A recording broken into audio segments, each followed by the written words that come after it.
सीधे ले चलते हैं, सीएम प्रेस कॉन्फ्रेंस कर रहे हैं। की तरफ बढ़ने के लिए हमने उसकी शुरुआत की है। तो ये केंद्र की सरकार और राज्य की सरकार केवल बातें भर कर सकते हैं, काम ये नहीं कर सकते। आपने देखा कोरोना काल में क्या स्थिति थी, चाहे उत्तराखंड की बात हो चाहे उत्तर प्रदेश की बात हो, यहाँ कितना भ्रष्टाचार हुआ उसके बारे में भी मुझे बताने की जरूरत नहीं है, और किस प्रकार से लोगों को अपने हाल पे छोड़ दिया गया। तो ये कोरोना भी नहीं लड़ पाए, ताली थाली बजाते रहे। दूसरी तरफ देश को नोटबंदी जीएसटी की आग में झोंक दिया गया, और तीसरे तरफ लगातार महंगाई बेरोजगारी बढ़ती जा रही है। ऐसे में निजात पाना है तो आप तो पहाड़ों के रहने वाले हैं, देवभूमि के हैं।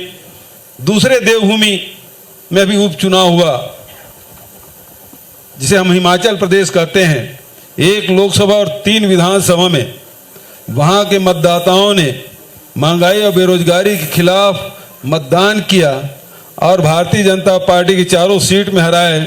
उसका परिणाम ये हुआ कि दूसरे दिन 5 रुपया पेट्रोल में और 10 रुपया डीजल में कमी आई।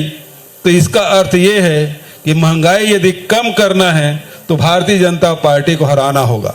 ये संदेश मिल चुका है। मैं समझता हूं कि पहाड़ी की भाषा पहाड़ी ज़्यादा अच्छा समझेंगे, और उत्तराखंड में निश्चित रूप से कांग्रेस की सरकार आएगी, महंगाई और बेरोजगारी से निजात मिलेगी, लोगों को रोजगार मिलेगा, एक सुंदर उत्तराखंड बनेगा। इन्हीं शब्दों के साथ मैं आप सबका पुनः धन्यवाद करते हुए अपने वाणी को विराम देता हूं।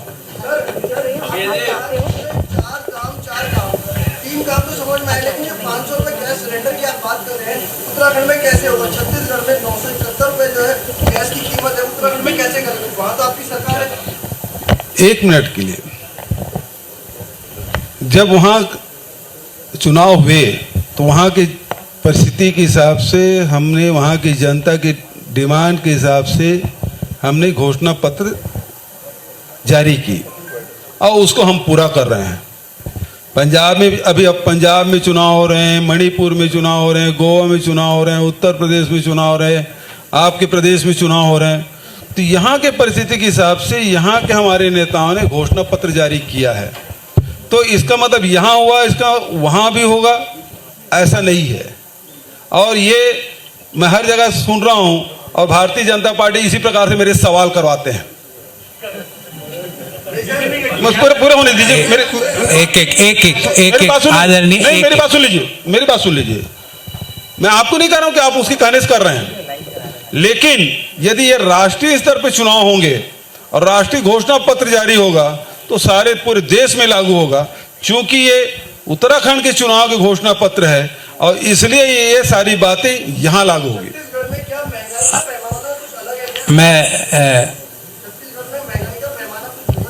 यदि मैं उसके बारे में यदि बात करूं बहुत लंबा समय लगेगा, लेकिन मैं आपको बताना चाहूंगा पूरे देश में महंगाई और मंदी का असर है। पूरे देश में मंदी का असर है। आप किसी भी एजेंसी सर्वे करा लीजिए या टेलीफोन के पता कर लीजिए, किसी व्यापारी से, उद्योगपति से, आम जनता से, मंदी का असर छत्तीसगढ़ में नहीं है। क्यों? क्योंकि हमने डायरेक्ट बेनिफिट दिया है।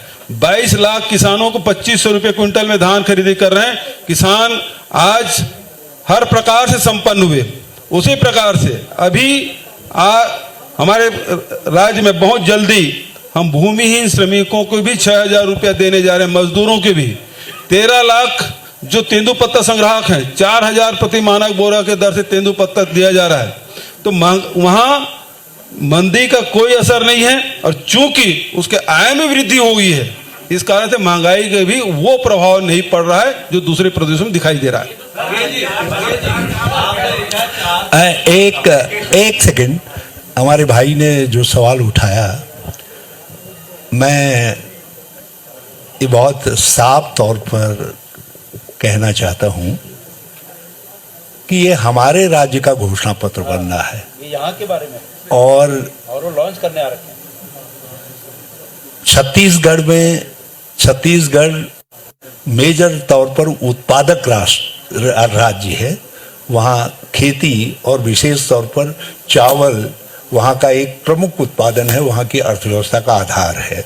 और उत्तराखंड प्रमुखतः उपभोक्ता राज्य है और यहाँ के उपभोक्ता के ऊपर गैस की मार बहुत ज़बरदस्त पड़ रही है। इसलिए हमने गैस से उसको राहत देने के लिए ये वादा अपने घोषणा पत्र में सम्मिलित किया है और पूरे कैलकुलेशन के साथ किया है। और मैं आप लोगों से चाहूँगा कि हमको ये सौभाग्य मिल रहा है कि हम देश के भविष्य के घोषणा पत्र के लिए संदेश दे रहे हैं कि गैस के दाम नहीं होंगे 500 के पार। तो वो सौभाग्य आप उत्तराखंड के साथ जुड़ा रहने दीजिए और मैं समझता हूँ आप दोस्तों को भी पसंद आएगा। जी एक मिनट साथियों, आदरणीय साथियों, मैं एक मिनट सर, हम 3 सवाल लेंगे क्योंकि ये घोषणा पत्र का हमारा लॉन्चिंग था। आदरणीय साथी ने एक बात कही, हमारे दोनों वरिष्ठ नेताओं ने भी अपनी बात कही। सीपीआई होता है ना, इन्फ्लेशन रेट को जो मानने का, वो पिछले 4 सालों से उत्तराखंड का देश से ज्यादा है, छत्तीसगढ़ का नहीं है।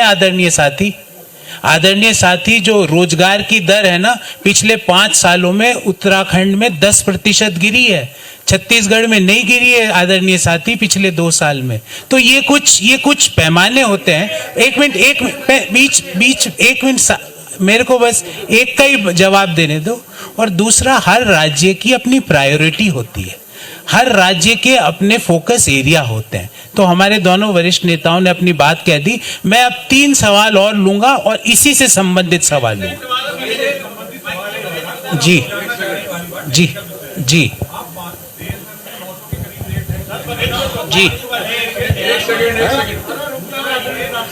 आप अपने सवाल को और स्पष्ट करिए। जी मैं इसका जवाब दे देता हूं। आपने अच्छा सवाल पूछा और ये सवाल का उत्तर जानने का अधिकार हर उत्तराखंड वासी का है। देखिए, 918 रुपये 50 पैसे में अभी सिलेंडर के दाम है आज देहरादून में। हम कह रहे हैं कि कोई भी हालत में 500 के पार नहीं होगा। तो अर्थात 418 रुपये 50 पैसे की स्टेट गवर्नमेंट उस सिलेंडर को सब्सिडाइज्ड करेगी। उत्तराखंड में ऑन एन एवरेज प्रति परिवार 6.25 सिलेंडर का कंजम्पशन है। ये भी डाटा है आदरणीय साथी। तो कुल मिला के पर फैमिली जो सब्सिडी हुई गैस सिलेंडर पे, वो सालाना हुई 2615 रुपये।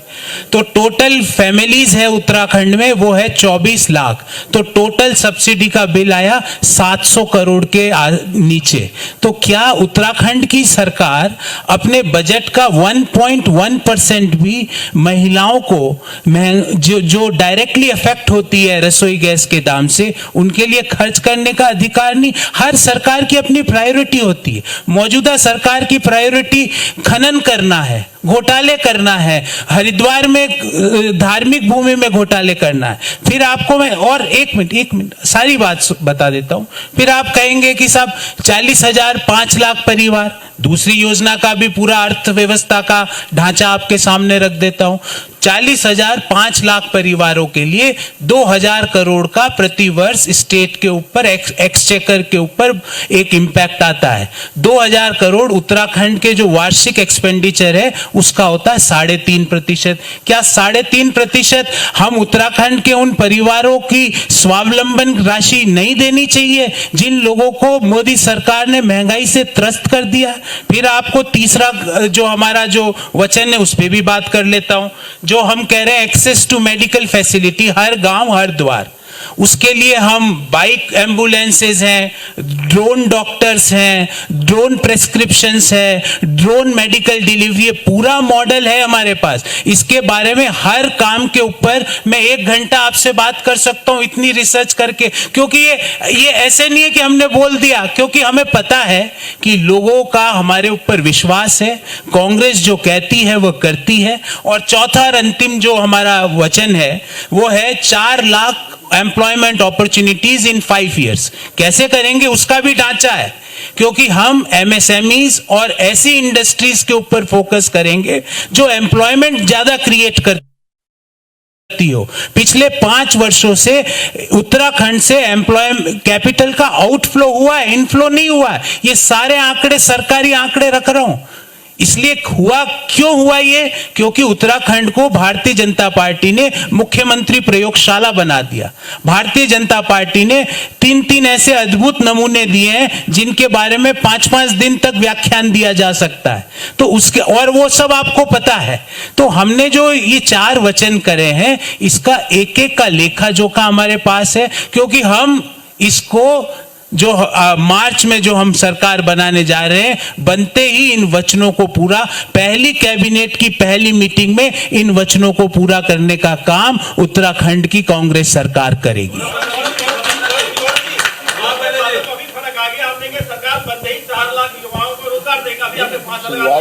आप 4 लाख 5 लाख परिवारों को, आदरणीय थोड़ा सा पीछे शायद आप सुन नहीं पा रहे हैं, माइक में थोड़ी कमी होगी, पर 4 लाख 5 लाख परिवारों को। जी, हमने मान लिया आपको और आपके साथ बैठेंगे भी हम। ये तो 4 लाख रोजगार है, ये पर ईयर है या 5 साल? ये in the tenure of 5 years। अच्छा, दूसरी बात, उसकी शुरुआत पहले से करें।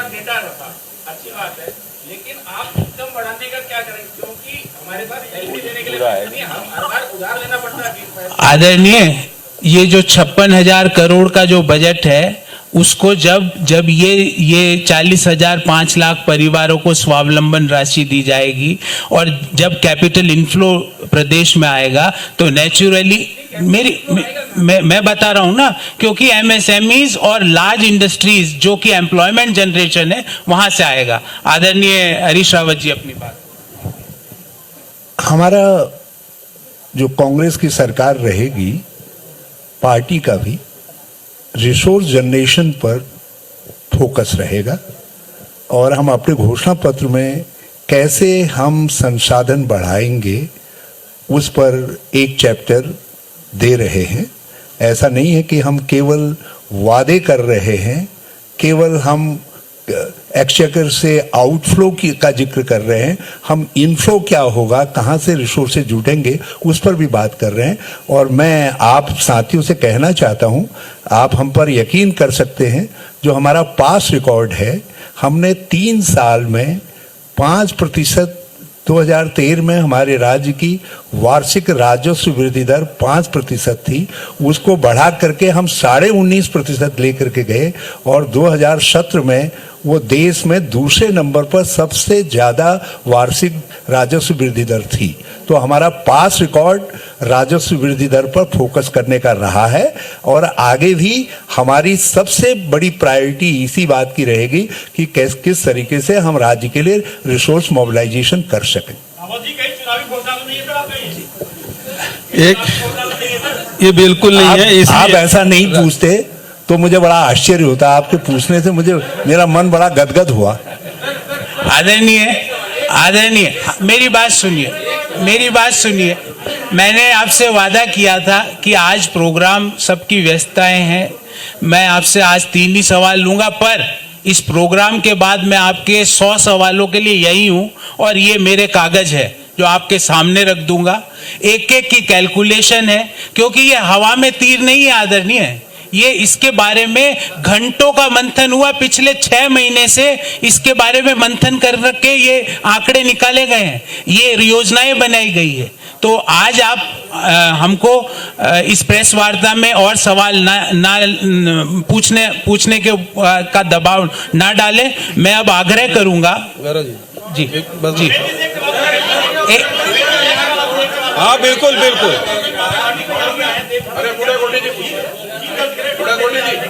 जी, पहली बात यह है, जो आपने कहा ना ये कैसे होगा, तो हमारे पास जीता जागता उदाहरण छत्तीसगढ़ है, जिसमें जो बातें कही गई वो कर रहे हैं। आप पता कर लीजिए वहाँ किसानों की ऋण माफी हुई कि नहीं। वहाँ 25 रुपये क्विंटल अभी धान खरीदी हो रही है, अभी इस महीने के आखिरी तक के धान, हमने तो पानी गिरा तो उसको 7 फरवरी तक बढ़ाया। वहाँ धान खरीदी चल रहा है, नहीं चल रहा है। पिछले साल 92 लाख मीट्रिक टन धान हमने खरीदा, उसके पहले 83 लाख, उसके पहले 80 लाख। सर, आपकी आमदनी कितनी है, आपके स्टेट की और यहाँ की कितनी है, उसका कंपैरिजन वहाँ देखिए यहाँ 56,000 करोड़ का बजट बता रहे हैं, मेरा 1 लाख करोड़ का है जी। तो भैया यहाँ तो 2500 नहीं बोल रहे ना, यहाँ तो आपको 40,000 और 500 के नीचे गैस सिलेंडर की बात कर रहे हैं। तो वो अर्थव्यवस्था हमने उस समय भी भारतीय जनता पार्टी के लोग यही कहते हैं, कहाँ 2500 रुपए दे रहे दोगे जी। आज पूरे 3 साल बीत गए हैं, वहां किसानों से पूछ लिया 2500 रुपए क्विंटल में धान खरीदी हो रही नहीं हो रही, पूरे देश में सबसे ज्यादा। भारत सरकार तो समर्थन मूल्य खरीद नहीं कर पा रही, वहां खरीदी कर रहे हैं। आदरणीय साथी, हम यहाँ पर हमारे 4 धाम 4 काम की घोषणा करने आए हैं। Chhattisgarh model of good governance पे आपको अध्ययन करना है तो माननीय मुख्यमंत्री जी आपको रायपुर जरूर बुलाएंगे, आप आके अध्ययन कीजिएगा। वहां पे आके आपको रहने का करने का भी माननीय मुख्यमंत्री जी व्यवस्था करेंगे, आप अध्ययन करके अपनी रिपोर्ट जरूर छापिएगा। बहुत बहुत धन्यवाद। अब मैं जी मेरी बात सुनिए, देखिए मेरी बात सुनिए। आज का एक स्ट्रक्चर्ड कार्यक्रम है, इसको बाधित ना करिए। मैं अब आग्रह करूंगा आप अपने माइक्स थोड़ा सा हटा लीजिए, क्योंकि एक 5 मिनट का एक कल्चरल इवेंट भी रखा है, तो आप वो लोग यहाँ पे 5 मिनट का एक कल्चरल इवेंट करेंगे, तो आप अपने माइक्स हटा लीजिए। मैं इसके बाद लूँ।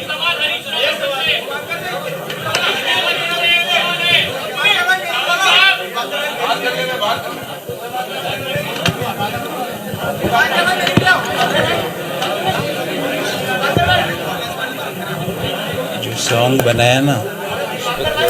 तो देहरादून के दौरे पर है सीएम भूपेश बघेल। तस्वीरें हम आपको दिखा रहे हैं देहरादून से। कांग्रेस के पास विकास का पूरा मॉडल है और धान के समर्थन मूल्य का जिक्र भी सीएम ने यहां से किया।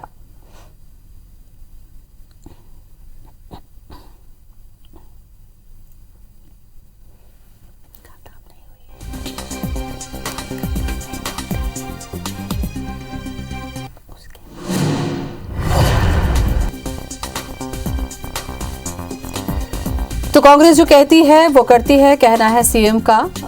भूपेश बघेल ने प्रेस कॉन्फ्रेंस की देहरादून से और जानकारी दी। उन्होंने कहा कि उत्तराखंड में भी कांग्रेस की सरकार बनेगी। जिस तरीके से पिछले 3 सालों में छत्तीसगढ़ में 2500 समर्थन मूल्य पर धान की खरीदारी की जा रही है।